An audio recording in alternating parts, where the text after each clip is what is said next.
মনোবীক্ষণ polyclinic, চিকিৎসার জগতে এক দশক। এখন এখানে সব বিষয়ে ডাক্তারবাবু এক ছাদের তলায়। ফোন করুন 7477799515 এই নম্বরে। উৎসবের আগে মধ্যবিত্তের কপালে চিন্তার ভাঁজ পড়ল। মহার্ঘ হলো ভোজ্য তেল, লিটারের দাম বেড়েছে অনেকটাই। দ্রব্যমূল্য বৃদ্ধির বাজারে পকেটের টান পড়ল মধ্যবিত্তের। দেখুন একটি প্রতিবেদন। বহরমপুর শহরে এবার lifestyle club. Join the arena club at golden retreat. Spa, salon, swimming pool থেকে রেস্টুরেন্ট, লঞ্চ বার, জেলার একমাত্র discotheque ignition. Enjoy your quality time with golden retreat. Don't miss. পুজোর মরশুম, যদিও খুশির বদলে ঘরে ঘরে দুশ্চিন্তার মেঘ। কারণ গত 2 সপ্তাহ ধরে ভোজ্য তেলের দাম যেভাবে বেড়েছে তাতে হিমশিম খাচ্ছে আম জনতা। সর্ষের তেল থেকে সয়াবিন, সানফ্লাওয়ার, রাইস ব্র্যান্ড থেকে পাম তেল, সব ব্র্যান্ডের সমস্ত তেলের দাম বেড়েছে দ্বিগুণ। লিটার পিছু 20 থেকে 30 টাকা দাম বেড়েছে ভোজ্য তেলের, এমনটাই বলছেন ব্যবসায়ীরা। কোন ব্র্যান্ডের ভোজ্য তেলের দাম কত? গোপাল 1 লিটার আগে ছিল 130, এখন দাম বেড়ে হয়েছে 150।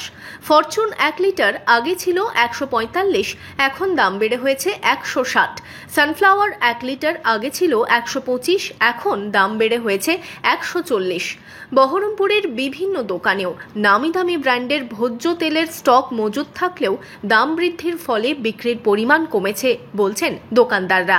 আচমকা ভোজ্য তেলের দাম এত বাড়ল কেন?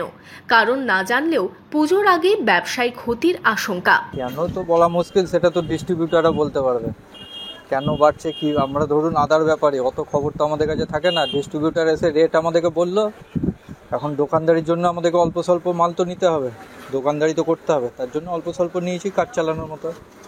যেরকম যেরকম দরকার লাগছে সেরকম নিচ্ছি, 2-1 পেটি করে। দিন 15 থেকে বেড়েছে দাম। আর পাম তেলের দাম চরম বেড়েছে। ওটা ছিল 100 টাকা, এখন দাম হলো 124 টাকা। লিটারে কত টাকা বেড়েছে? লিটারে ধরো 24 টাকা বেড়েছে পাম তেলে। আর খাবার তেল? খাবার তেলও 22-24 ওই রকমই একই। হুট করে কি কারণে দামটা বাড়লো? বলছে ট্যাক্স চাপিয়েছে না, ভ্যাট চাপিয়েছে 20%, সেন্ট্রাল সরকার, তাই বলছে। কোথাও কি সমস্যা হচ্ছে? সমস্যা কি, খরিদ্দার আসছে, কেউ জিজ্ঞেস করে পালিয়ে যাচ্ছে, কেউ নিচ্ছে, এরকম। একদিকে যেমন সমস্যায় পড়েছেন ব্যবসায়ীরা, অন্যদিকে ভোজ্য তেল কিনতে সমস্যা ক্রেতাদেরও। মূল্যবৃদ্ধির বাজারে ভোজ্য তেলও দামি, দুশ্চিন্তা বাড়ছে মধ্যবিত্তের। দৈনন্দিন জীবনে তেল খাবো না বললেও, যে যার ফ্যামিলিতে 3 লিটার তেল লাগে মাসে, সে যদি কম করেও করে তাও তার 2 লিটার তেল লাগবে। তো তেল ছাড়া তো চলা খুব মুশকিল। কম করে আর কত করা যেতে পারে, তাই না? তো নিত্য প্রয়োজনীয় জিনিস এবং তেলের দাম বাজারে যা অগ্নিগর্ভ হয়ে আছে, তাতে সাধারণ মানুষের চলা খুব মুশকিল। এর আগে আন্তর্জাতিক মূল্য হ্রাস ও ভোজ্য তেলের ওপর আমদানি শুল্ক কমানোর ফলে তেলের দাম কমানো হয়েছিল। অভ্যন্তরীণ তেল বীজের দামকে সমর্থন করতে কেন্দ্র বিভিন্ন ভোজ্য তেলের মৌলিক শুল্ক বাড়িয়েছে, যা 14 সেপ্টেম্বর থেকে কার্যকর হয়েছে। কবে ভোজ্য তেলের দাম নাগালের মধ্যে হবে, সেদিকেই তাকিয়ে ব্যবসায়ী থেকে খদ্দের।